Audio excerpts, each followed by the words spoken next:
Salut à tous, c'est Hugo Mouton. On se retrouve aujourd'hui pour une nouvelle vidéo, sur le Grand Prix de l'Eiffel au Nürburgring pour la saison 2020 de F1. Cela faisait depuis 2013 que la F1 n'était pas revenue au Nürburgring.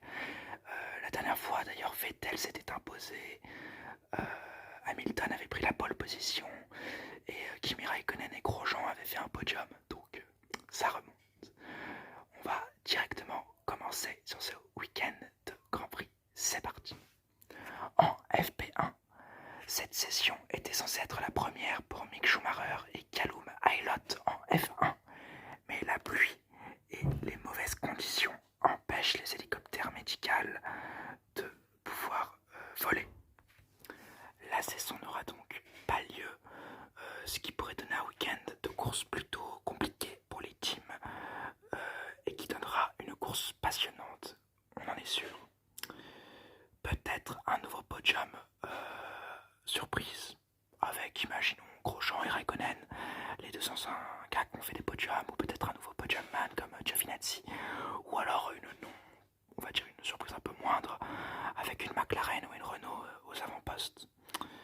En FP2, la session est une nouvelle fois annulée, ce qui est très dommage pour les fans et les pilotes qui trouvent quand même le moyen de s'amuser à l'image de Mick Schumacher qui parle à beaucoup de pilotes.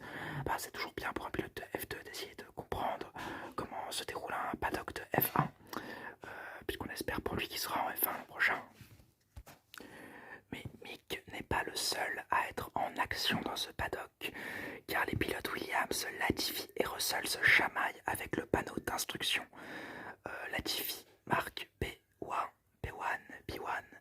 et Russell fait une petite blague en rajoutant un 9 derrière, ce qui fait B19.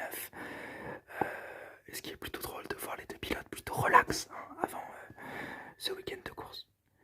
Les teams s'attendent à un week-end compliqué, mais d'autres pilotes se lâchent comme Albon qui fait le photographe ou Russell, encore lui, qui jongle avec un canard en plastique. La bonne ambiance règne sur le paddock et c'est tout ce qu'on a envie de voir.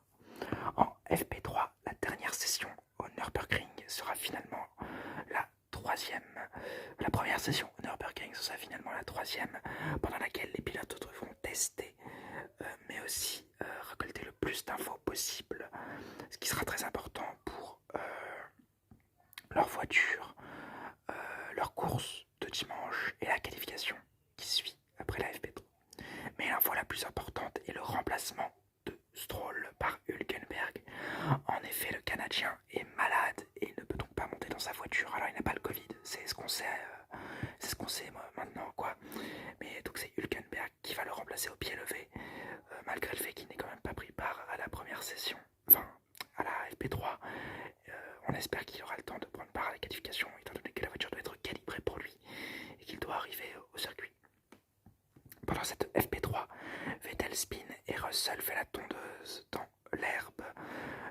Son coéquipier Latifi a aussi du mal sur cette piste et spin. D'ailleurs, il ne sera que 19ème de cette session.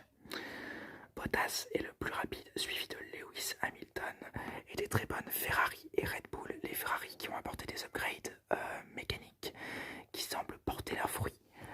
On ne leur souhaite que ça, de remonter, surtout moi en tant que Ferrari, fan de Ferrari.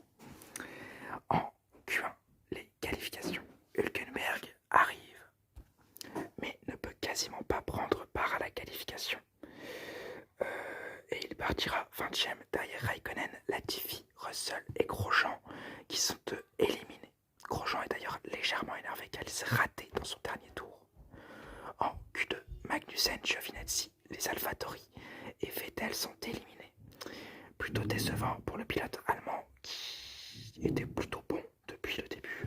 En tout cas, la FP3 n'avait pas été trop mauvaise, quoi. En Q3, Verstappen prend la pole provisoire devant les deux Mercedes et un très bon Charles Leclerc. Les améliorations des rouges semblent porter leurs fruits. Au second passage, Bottas explose le temps de Hamilton pour prendre la pole à 2 centièmes, de dixième de Hamilton. Donc pas vraiment extrêmement fort, Bottas sur cette qualification. Et Leclerc est 4ème. Je vais vous donner la grille de départ. Bottas Bottas est premier, Hamilton est deuxième, Verstappen est troisième, Leclerc est quatrième, bravo à Charles. Albon est cinquième, Ricciardo est sixième, Ocon est septième, Norris est huitième, Perez est neuvième, Sainz est dixième, Vettel est onzième, Gasly est douzième, Kvyat treizième, Giovinazzi quatorzième, Magnussen quinzième, Grosjean seizième, Russell 17e, Latifi 18e et Raikkonen 19e. Le dernier, c'est Hülkenberg qui n'a pas pu quasiment faire de temps, de bon temps en tout cas, et qui partira dernier. La course. Oh, avant la course, Hamilton se plaint de son DAS, donc le système où tu tires un peu le volant, ce qui permet à tes roues de s'incliner sur une certaine, de prendre une certaine inclinaison qui réduiront l'usure des pneus. Et donc Hamilton se plaint de son système DAS qui selon lui ne marche pas. Aura-t-il des grosses difficultés durant la course et est-ce que ça lui vaudra la victoire? On ne sait pas. On espère juste que la course sera mouvementée. C'est un bon départ pour Hamilton qui essaye de tasser Bottas, mais le Finlandais résiste et prend une seconde d'avance sur son teammate. Leclerc est menacé rapidement par Ricciardo et Alexander Albon et fait le tampon sur tout le peloton. Tour 6, Grosjean se plaint à la radio du départ car un gravier a percuté son doigt et il pense qu'il est cassé. Alors après la course, on n'a toujours pas de nouvelles et on espère que son doigt va mieux. Mais on verra à la fin de la course ce qu'il s'est passé. Tour 8, Albon pit et lance la vague d'arrêt au stand. Tour 9, Ricciardo dépasse Leclerc à l'extérieur du virage 3. Magnifique dépassement. Tour 11, Leclerc pit. Peut-être une mauvaise décision des Ferrari, du team Ferrari, étant donné que Leclerc faisait tampon et donc pouvait peut-être permettre à Vettel de remonter. Mais bon, on ne peut pas vraiment juger sur ça. Vettel qui, justement, après le passage au stand de Charles Leclerc, bloque totalement ses roues arrière en voulant dépasser Giovinazzi, ce qui détruit ses pneus et qui il passe pas loin des graviers, du pack à gravier qui l'aurait bloqué et qui l'ont donc fait abandonner. Il passe au stand à la fin de ce tour pour remplacer des pneus totalement détruits. Tour 13, Hamilton dépasse un Bottas qui s'est totalement raté au premier virage et juste après, Russell grève son pneu arrière gauche et spin au premier virage. On comprend alors que c'est Raikkonen lors de son 323e Grand Prix. C'est un nouveau record qui a totalement percuté le jeune Britannique qui a failli le faire partir en tonneau. Russell abandonne au virage 7 car sa monoplace est trop abîmée. C'est vraiment dommage. Ricciardo aura d'ailleurs 10 secondes de pénalité pour cet accrochage. Dommage, vraiment dommage et vraiment bête, on peut le dire. Tour 16, Bottas dépasse Ricciardo mais est extrêmement loin de Hamilton. Tour 17, la virtual safety car est déployée pour évacuer la monoplace de Russell qui laisse un pit stop gratuit à Hamilton et Verstappen qui dominent la course. Une fois la virtual safety car terminée, Kvyat se rate et laisse passer Albon qui se rabat trop vite sur le russe et qui explose son aileron avant. Donc l'aileron avant de Kvyat est totalement détruit. Selon moi, la manœuvre elle est ratée de la part de Albon. Kvyat il s'est raté lui aussi, mais il a directement rendu la position. Et il a été très fair-play et donc on voit une fausse manœuvre de Albon qui casse la course du russe, ce qui est très dommage. Tour 18, Bottas perd de la puissance et abandonne. C'est le premier abandon d'une Mercedes cette saison. Tour 22, Albon freine trop fort et détruit sa gomme. Il manque même de percuter Gasly, qu'il évite habilement. Bravo aux Français d'avoir évité ça et d'avoir bien regardé ses rétroviseurs. Et donc on voit vraiment une course catastrophique de Alexander Albon, mais on en reparlera dans les enseignements. Tour 23, abandon de Ocon. Pas de chance pour le pilote français. Pendant ce temps-là, Albon prend 5 secondes de pénalité pour son accrochage avec Fiat, mais abandonne juste après le stand, Red Bull l'ayant rappelé au stand. C'est une très mauvaise course, mais comme je t'ai dit avant, on en reparlera dans les enseignements. Tour 26, Norris se plaint de perdre de la puissance, mais reste en piste. Tour 28, Leclerc dépasse Gasly au premier virage. Le premier virage est visiblement source de beaucoup d'agitation. On ne peut pas s'en plaindre, c'est toujours plaisant. 29, Pérez pite après presque une mi-course avec des pneus tendres. On revoit le Sergio Pérez des années 2011-2012 qui savait gérer ses pneus à la perfection. Eh bien bravo à lui. Mais le problème c'est qu'il ressort derrière Gasly. Tour 30, Norris pite mais se plaint encore de sa monoplace. Il repart tout de même en piste. Tour 31, Pérez dépasse un Norris en perdition. Tour 34, belle bataille entre Leclerc et Pérez. Pérez dépasse le monégasque au tour 36 et s'envole vers Ricciardo. À la fin de ce tour, il pite pour aller le plus vite possible. On parle de Leclerc. Leclerc pite après s'être fait déplacer. C'est dommage pour le monégasque qui s'était qualifié 4ème et qui est totalement en perdition, mais bon, il fallait pas s'attendre à une grande chose des Ferrari selon moi ce week-end. Kimi Raikkonen, qui a un aileron avant endommagé, se fait dépasser par Leclerc et Gasly successivement. Le monégasque attaque ensuite Vettel, qu'il manque de percuter, mais Vettel est très fair-play et ouvre un peu la porte, sûrement des ordres d'équipe. Néanmoins, le pilote allemand ne peut pas résister à la remontée de Gasly et de Hülkenberg qui le dépassent.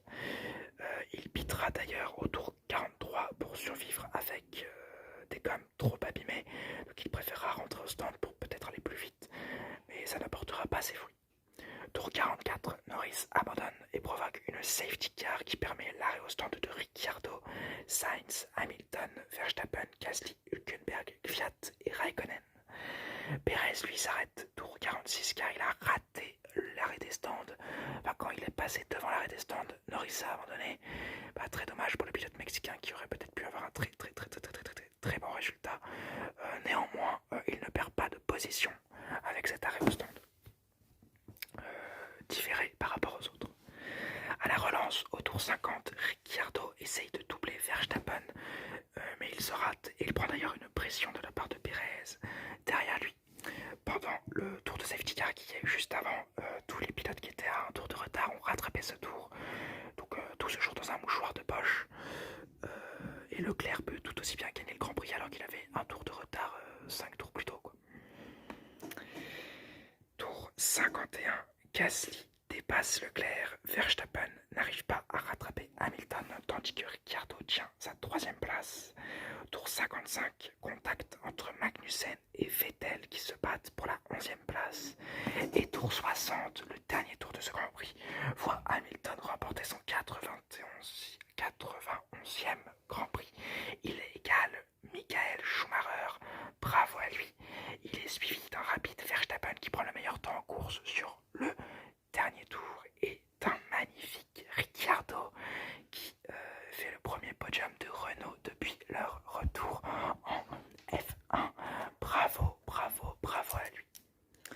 Je vais vous donner la grille d'arrivée avec Hamilton en première position, Verstappen avec le meilleur temps en course est 2ème, Ricciardo est 3ème. Pérez était vraiment pas loin de Ricciardo, il aurait pu prendre ce podium, mais il ne l'a pas fait, dommage pour le Mexicain. Sainz est 5ème, 6ème Gasly, 7ème Leclerc, 8ème c'est Hülkenberg, 9ème Grosjean, bravo à Grosjean, 10ème Giovinazzi, bravo aussi au pilote Alfa Romeo. Vettel est 11ème, Magnussen est 12ème, Latifi est 13ème, Kvyat est 14ème, Raikkonen est 15ème à cause de ces 10 secondes de pénalité. Norris DNF à cause d'un problème moteur, d'ailleurs sa carrosserie avait commencé à brûler, c'était plutôt impressionnant. Ocon est 17ème, il a abandonné, je l'ai dit plutôt dans le Grand Prix, il a abandonné sur un problème hydraulique. Albon est 18ème, il a abandonné sur ordre de son équipe. Bottas est 19ème, il a abandonné sur problème moteur et Russell a abandonné. Il est 20ème sur un accident avec Kimi Raikkonen. Waouh, quel Grand Prix! Et j'ai 20 000 enseignements à vous dire, mais on va commencer par le plus important selon moi. C'est Hamilton, 91e Grand Prix, victorieux. Il égale Schumacher, il a d'ailleurs reçu le casque de Schumacher des mains de son fils Mick. Bravo, c'est une légende de ce sport, on peut le dire.